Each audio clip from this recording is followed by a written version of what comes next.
What is faith? நம்புவதற்கு வாய்ப்பே இல்லாத போதும் நீங்கள் நம்பிக்கையோடு இருங்க. இங்கே இருக்க ரூட் மேலே நம்பிக்கை வைக்காங்க, தேவன் மேலே நம்பிக்கை வைங்க.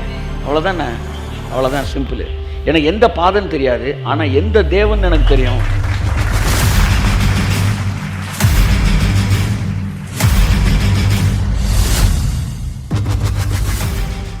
நீங்கள் ஒரு வழக்கில் நீங்கள் போய் ஆஜராகாமல் இருந்தீங்கன்னா உங்களுக்கு என்ன வாரண்ட் கொடுப்பாங்க? பிடி வாரண்ட். ஆபிரகாமை பொறுத்தவரை ஆசீர்வாத வாக்குத்தத்தம் என்பது ஒரு பிடி வாரண்ட்.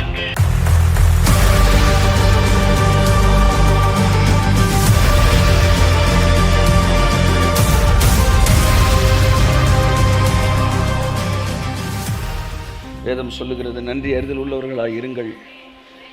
தேவன் செய்த நன்மைகளை எல்லாம் நினைத்து நன்றி சொல்லுங்கள். நன்றி மறப்பது என்பது ஒரு சாபக்கேடு.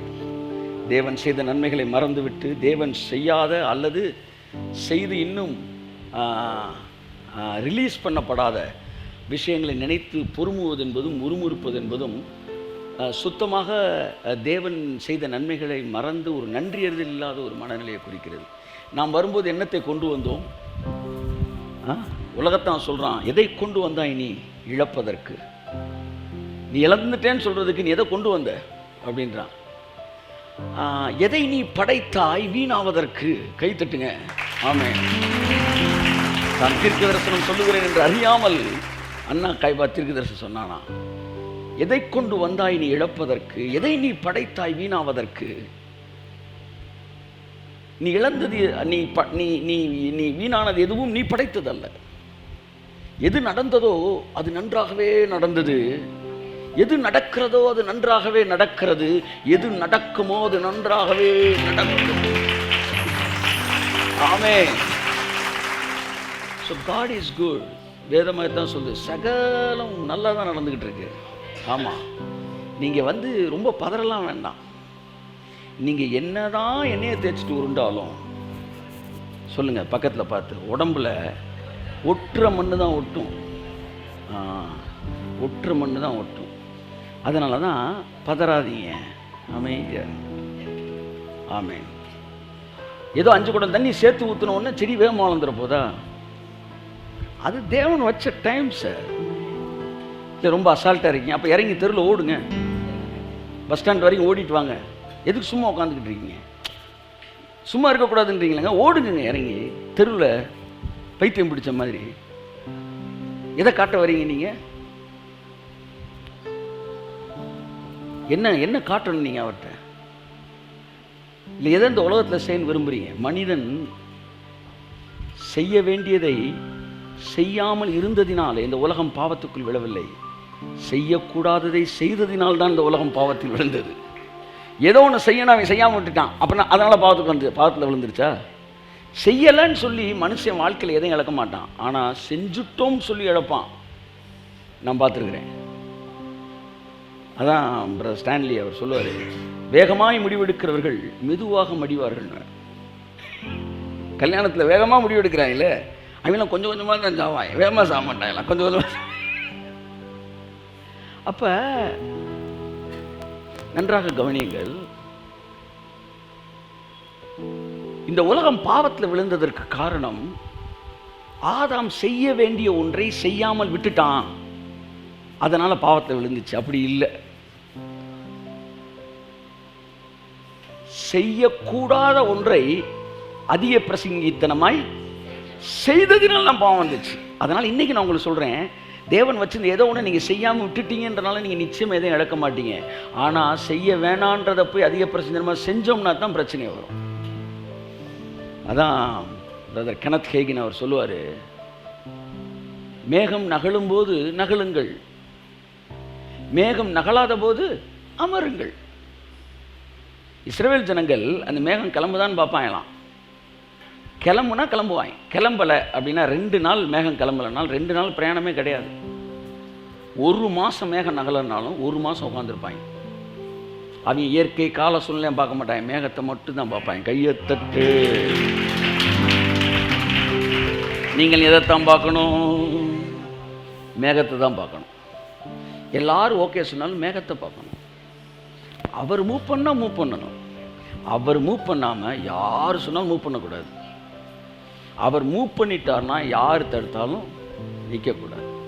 இப்போ இஸ்ரவேல் ஜனங்கள் இந்த மேகம் நகண்டாயலாம். நீங்களும் எப்படி தான் நகலணும்? அந்த பிரசன்ஸ் ஆஃப் காட் நகலணும். மேகம் நகல்றதுக்கு முன்னாடி நீ போயிட்டீன்னா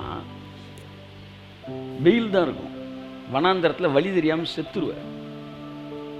அல்லது மேகம் நகண்ட பிறகு நீ நகலாம உட்காந்துருந்தன்னு வச்சுக்கவேன், நீ விரட்டிட்டு போகணும். அதனால் நகலும்போது நகலுங்க அப்படின்னு சொல்லிட்டு கடைசி ஒரு வரி எழுதுறாரு. ஒருவேளை மேகத்தை முன்னாடி விட்டுட்டு பின்னாடி கூட போ, அது பெரிய தப்பு கிடையாது. ஏன்னா உனக்கு முன்னாடி மேகம் போயிட்டுருக்கு, கர்த்தர் போயிட்டுருக்காரு, ஜனங்கள் போயிட்டுருக்காங்க. நீ லேட்டாக வந்தால் கூட பரவாயில்ல, தயவு செய்து முன்னாடி மட்டும் போயிடாதுன்றாரு. ஏன்னா உனக்கு முன்பாக அங்கே யாருமே இல்லை. மறுபடியும் சொல்லுகிறேன், இந்த உலகம் ஒன்றும் என்ன செஞ்சிடாது, என்ன சொல்ல வந்து நின்று போயிடாது, அது சுற்றிக்கிட்டே தான் இருக்கும். நம்ம வாழ்க்கையில் தேவன் தர்ற ஆசீர்வாதங்கள் எதுவும் ஸ்டாப் ஆகிடாது, எல்லாம் கரெக்டாக வந்து சேரும். அதனால் மெதுவாகவே இருங்க. ஆமேன்னு சொல்லுங்கள், மெதுவாக இருங்க. நீங்கள் பாட்டுக்கு வரும்போது நான் யோசித்தேன், மழை பெய்யுது, சூப்பராக இருக்குது. ஆனால் நான் வந்து இவ்வளோ பேர் நீங்கள் வருவீங்கன்னு எதிர்பார்க்கல. வெளியில் பார்த்தா அவ்வளோ வண்டி இருந்துச்சு, இவ்வளோ பேர் வந்திருக்கிறாங்க. நான் எப்படி இந்த வீடியோவும் ஒரு 10,000 பேர் பார்த்துருவாங்க. முன்னெல்லாம் மழை பெஞ்சால் நம்பர் குறையும் கொடுமலை, இப்போ அப்படிலாம் கிடையாது. என்ன மழை பெஞ்சாலும் பார்க்குற வியூஸ் பார்க்குறேன். ஏன்னா எல்லாம் ஒரே இடத்துல வேறு ஒரு இடத்துல இருக்கிறாங்க. இப்போ பிசாசு லைட்டாக கன்ஃபியூஷனில் இருக்கிறான். மலைக்கு அப்பாற்பட்ட ஒரு கூட்டம் நடந்துக்கிட்டு இருக்கு. ஒரு 10,000 பேருக்கு போக வேண்டிய வார்த்தை இப்போ வந்து ஒரு குறிப்பிட்ட ஒரு இதில் மட்டும் போகிறதே அவ்வளோ பேர் ரீச் பண்ணுறதுக்கு அது பாட்டுக்கு போயிட்டுருக்கு, இயற்கையெல்லாம் தாண்டி. ஸோ பதறாமல் இருங்கள். உங்கள் வாழ்க்கையில் நடக்கணும்னு நினச்ச தேவன் எப்படி நடத்திடுவார்? நீ என்ன எண்ணெயை தேய்ச்சிட்டு உருண்டாலும் சொல்லுங்கள், 1 லிட்ரு தேய்ச்சிட்டு உருண்டா வந்து 1/4 கிலோ மண், 5 லிட்ரு ஊற்றிட்டு உருண்டா 1 வண்டி மண்ணை ஒட்டிட போகுது, அதுவும் அதே மண். அதனால் ஜெபத்தை கூட்டு, உபவாசத்தை கூட்டு, ஒன்றையும் கூட்ட வேணாம், அது தானாக நடந்துடும். உங்கள் ஃபெய்த் இருக்குது பார்த்தீங்களா, நடக்கும்ன்றது தான் ஃபெய்த்து. சொல்லவா, ஏதாச்சும் ஒன்று செய்யணும்னு நினச்சிங்கன்னா விசுவாசிங்க. பக்கத்தில் பாசனம் ஏதாச்சும் செய்யணும்னு நினச்சிங்கன்னா விசுவாசிங்க. விசுவாசத்தை எப்படி காட்டுறது? அமைதியாக உட்காந்து தான் காட்டணும். அவிசுவாசத்தை எப்படி காட்டுறது? ஏதாச்சும் ஆட்டம் ஆடி தான் காட்டணும். எல்லாம் சொல்லலாம், அவிசுவாசம் ஆடும், விசுவாசம் அமரும். அப்போ என்ன சொல்கிறேன், ஒருத்தன் ஆடிக்கிட்டே இருக்கான், இவனுக்கு அங்கே என்ன செய்யுது, வேலை நடந்துக்கிட்டு இருக்கு 50 கிலோமீட்டர் ஸ்பீடில். இப்போ ஒருத்தன் உட்காந்துருக்கிறான், இவனுக்கு எத்தனை கிலோமீட்டர் ஸ்பீட் நடக்கும் தெரியுமா? 500 கிலோமீட்டர் ஸ்பீட் நடந்துக்கிட்டு இருக்கும் வேலை. ஏன்னா இவன் இப்போ வேலை பார்த்துக்கிட்டு இருக்கிறான், ஆவிக்குரிய ஒரு வேலையை பார்த்துக்கிறேன். ஏன்னா உட்காந்து க்ளீனாக விசுவாசித்துக்கிட்டு இருக்கிறான். ஆகவே அமர்ந்திருக்கும் போது தேவன் வேகமாக வேலை செய்கிறார். நீங்கள் கர்த்தரை அறிந்து கொள்ள வேண்டும் என்றால், நானே கர்த்தர் என்பதை நீங்கள் அறிந்து கொள்ள வேண்டும் என்றால், நீங்கள் அமர்ந்திருப்பது தான் சரியான ஸ்பிரிச்சுவல் பொசிஷன். ஆமேன். ஸோ ஆகவே ஒரு தீர்க்க தரிசன வார்த்தையை சொல்லிட்டு கடந்து செல்கிறேன். ஆபிரகாமின் விசுவாசத்தின் ரகசியம். இதை பல 100 முறை நான் இந்த சாப்டரை நான் பேசியிருக்கிறேன், இந்த பேசேஜ் நான் பேசியிருக்கிறேன். இருந்தாலும் இந்த நியூ டைமென்ஷன் ஆவியானவர் வந்து சில நேரம் வந்து இது இப்பொழுது தேவை அப்படின்னு, அவ்வளோதான். இது புதுசு பழசு அதெல்லாம் அப்புறம், இது இப்பொழுது தேவை, இது இப்பொழுது தேவை, அவ்வளோதான். இது இப்பொழுது தேவை. ஒருவேளை இதே செய்தி ஒரு 2000 செய்தியில் எங்கேயோ போய் உட்காந்துருக்கலாம், ஆனால் என் பிள்ளை போய் தேடி எடுக்க முடியாது. அதனால் இப்போ இது அவனுக்கு தேவை, நீ இன்னொரு தடவை கூட எடுத்து அவன் கையில் கொடு, ஏன்னா இப்போ வந்து அவன் ரெடியாக நின்றுட்டு இருக்கான், நீ உள்ளே போய் தேடி எடுத்துக்கானலாம் சொல்லாது, எது கொடு அப்படின்ற மாதிரி கூட இருக்கலாம். That is what prophetic move. அதனால் இந்த செய்தியை நான் கொடுப்பதிலே சந்தோஷப்படுகிறேன். கர்த்தர் நல்லவர். ஆமென். ரோமர் 4ஆம் அதிகாரத்தில் இருக்கிறது. இதில் வந்து ஆபிரகாம் எப்படி விசுவாசத்தில் சக்ஸஸ்ஃபுல்லாக இருந்தான் என்பது குறித்த ரகசியம் இது. இதெல்லாம் மிஸ்ட்ரி. நாமும் கூட இதை படிக்கும்போது நம்முடைய வாழ்க்கையில் எப்படி எதிர்மறையான சூழ்நிலைகள் மத்தியிலே ஆவியான ஒரு உதவியோடு கூட ஒரு சக்ஸஸ்ஃபுல்லான மேன் அந்த பூமியில் இருக்கலாம். இந்த உலகம் பார்த்து ஆச்சரியப்படத்தக்கதாக, இந்த உலகம் பார்த்து வியக்கத்தக்க ஒரு வளர்ச்சியை கர்த்தர் நம்முடைய வாழ்க்கையிலே காண்பிப்பார். கரங்களை தட்டி கர்த்தருக்கு நன்றி சொல்லுவோம். இன்றைக்கு ஒரு விஷயத்தை நான் வாசித்தேன். பவுல் சொல்கிறாரு, நான் இருக்கவா செத்துறவான்னு 2 நாள் யோசிச்சுக்கிட்டு, இருக்கவா நான் கடவுளோட போயிடவா அப்படின்னு ஒரு 2 நாள் யோசிச்சுக்கிட்டே இருக்கிறேன் அப்படின்றாப்புல. என்ன சார் இது சாவுன்றது கடவுள் பார்த்து கொடுக்குறது தானே? அதெல்லாம் கிடையாதுப்பா, நம்மளாம் சூஸ் பண்ணிக்கிறது அப்படின்றாரு. பவுலை பொறுத்த வரைக்கும் மரணம் என்பது நம்ம எப்போ சூஸ் பண்ணுவோம் சூஸ் பண்ணிக்கலாம். சரியா? இப்போ மாதிரி எங்களுக்குள்ள டீ கடை இருக்குது, நீங்கள் எப்போ டீ சாப்பிடணும் சாப்பிட்டுக்கலாம். பவுலோட பொறுத்த வரைக்கும் மரணம் என்பது அப்படி தான். அதாவது 2ல் எதை நான் தெரிந்து கொள்ளணும்னு எனக்கு தெரில, அதுதான் இருக்கவா இல்லை கிளம்பிடலாமான்னு அப்படி ஏதோ இங்கேருந்து தூத்துக்குடிக்கு போகிறேன்ற மாதிரி பேசிகிட்டு இருக்காப்புல. நான் இதை 2ல் எதை தெரிந்து கொள்ள, அப்போ நம்முடைய வாழ்க்கையில் கூட ஆசீர்வாதங்களை நீங்கள் தெரிந்து கொள்வதில் தான் இருக்கிறது. கைத்தட்டுங்கொள்வதோ இருக்கு. ஆமாம், நீங்கள் தெரிந்து கொள்ள வேண்டும். இப்போ இந்த இம்மார்டாலிட்டி இந்த மாதிரி விஷயத்தெல்லாம் சாகணும் விரும்புகிறேன்றப்போ எதுக்கு பஞ்சாயத்தை கூட்டிக்கிட்டு இருக்கீங்கன்னு நான் கேட்குறேன். பவுல் சொல்கிறாரு, நீங்கள் மாம்சத்துக்குரியவர்களாக இருக்கிறபடினால் உங்களுக்கு போஜனத்தை கொடுக்காமல் குடிக்க பாலை கொடுத்தேன். ஒரு நல்ல தாய்க்கு வந்து பிள்ளைக்கு எப்போ எதை கொடுக்கணும்னு தெரியும். அது பாட்டுக்கு வந்து கட்லெட்டை போட்டு 6 மாத பிள்ளைக்கு ஏற்றிக்கிட்டு இருந்தீங்கன்னா ரொம்ப ஆர்வக்குள்ளரில் ராபான்னா கொஞ்ச நேரத்தில் அப்படின்ற மாதிரி விற்கிடும் அது. அப்போ நல்ல சத்தான உணவு தான். ஆனால் அவனே பாவம் இப்போ தான் தெய்வீக சுகத்தை ஏற்றுக்காத லெவலில் இருக்கிறான். அதுக்கு போயிட்டு ஆர்கியூ பண்ணிவிட்டு 10 பேர் பேசிட்டு, அப்படியாப்பா அவனை கூப்பிட்டு முதுகில் தடவி சாகணும்னு விரும்புறியா செத்துருப்போ அப்படின்னு சொல்லி அனுப்பிட்டு, கொஞ்ச நாள் 30 வருஷம் வாழ்வியில் 30 வருஷத்துக்குள்ள நீ வளர்ந்துருவ, அதுக்கப்புறம் இந்த சப்ஜெக்ட் நான் உனக்கு சொல்கிறேன், முதல் நீ சாக மாட்டேன், 30 வருஷம் நீ சாக மாட்டேன்ற நான் விசுவாசிக்கணும். விசுவாசத்தை அவன் அன்போடு ஆசீர்வதித்து அனுப்பிச்சிருங்க. போட்டுக்கிட்டு வந்து நேரங்காலம் தெரியாமல் இரவும் பகலும் இப்படியே போட்டு வந்து சாவு இருக்கா சாவு இல்லையா, அது ஒரு ஸ்டாண்டர்டான பீப்புள்கிட்ட பேசுனா ஓகே. இவன் இன்னும் இதுக்கே வரல. எதுக்கு? கூரை ஏறி கோழி பிடிக்காதவனை போய் கோட்டை ஏறி கொடியை நாட்டுன்னு எங்கிட்டு கொடி நாட்டுவான். அதனால் you don't waste your time. If you want to enjoy, if you want to tie, if you want to live, அவ்வளோதான்.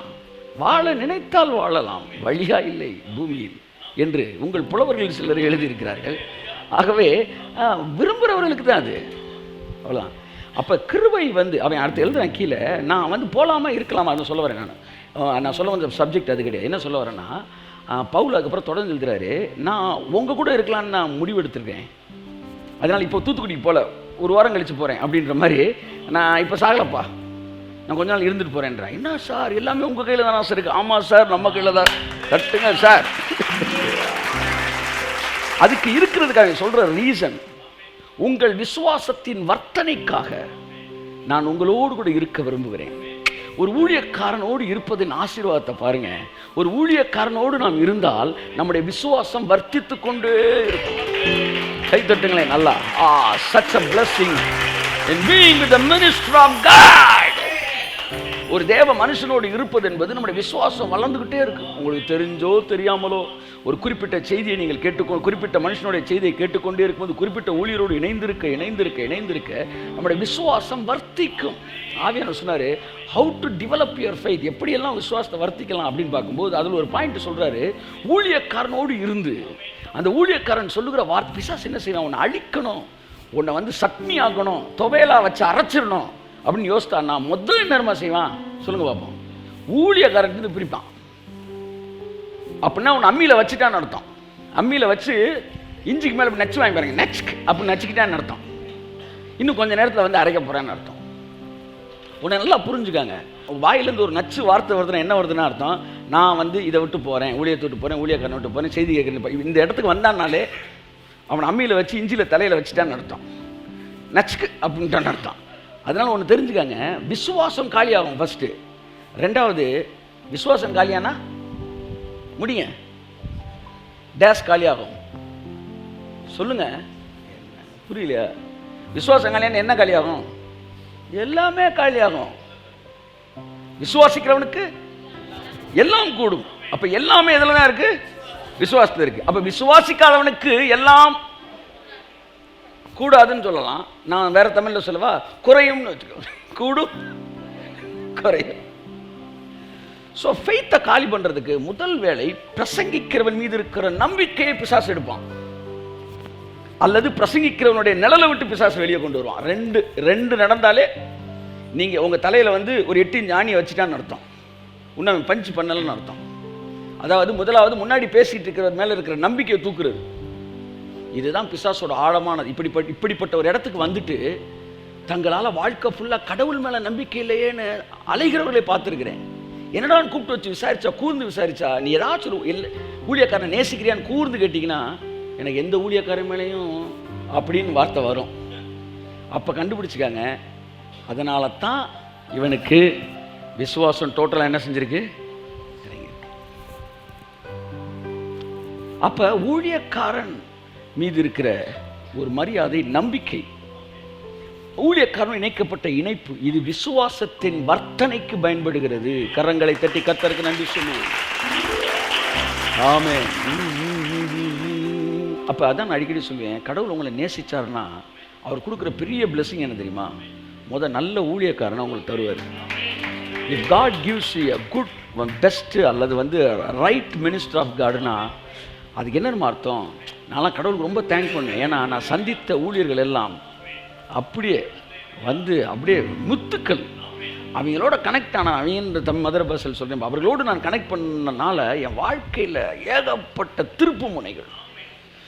அப்போ இதுலேருந்து நான் கண்டுபிடிச்சிட்டேன், கர்த்தர் என்னை நேசிக்கிறாரா. ஆமாம். அதனால தான் நம்மளாம் ஆக்ஸ்போர்ட் யூனிவர்சிட்டியில் படிக்க வச்சிருக்கிறாரு. ஒருத்தனை நேசிக்கிறாருன்னா நல்ல ஒரு ஊழிய தலைவனை தருவாராம், இன்னொன்று நல்ல ஒய்ஃப் தருவார். இது ரெண்டும் கடவுள் ஒருத்தன் நேசிக்கிறாருன்னு அர்த்தம். இது ரெண்டில் ஒன்று மாறிச்சினாலும் பெரிய சிக்கல். ஒய்ஃப் மாறிட்டா இந்த உலக வாழ்க்கை அழிஞ்சிச்சு. உங்களுக்கு ஒய்ஃப் தப்பானால சூஸ் பண்ணிட்டேன், இந்த உலக வாழ்க்கையை அழிஞ்சிச்சு. தலைவனை தப்பாக சூஸ் பண்ணிட்டீங்கன்னா மறுமையில் வாழ்க்கையை அழிஞ்சிச்சு. இந்த ரெண்டு வாழ்க்கைக்கும் இவங்க ரெண்டு பேரும் ரொம்ப முக்கியம். ஆமாம், wife should not be knife. அதனால் கர்த்தருடைய, அதாவது பைபிள் சொல்லுது, புத்தியுள்ள மனைவி கர்த்தரவர்களும் ஈவு. ஆமாம், அவர் ஈவாக கொடுத்துருக்காருன்னு அர்த்தம். நன்மையானதை கண்டடைகிறான், கர்த்தரிடத்தில் தயவையும் பெற்றுக்கொள்கிறான். ஆமாம், அது ஆழ்ந்த அர்த்தம் முடியாது, அது இன்னொரு நாள் பார்ப்போம்.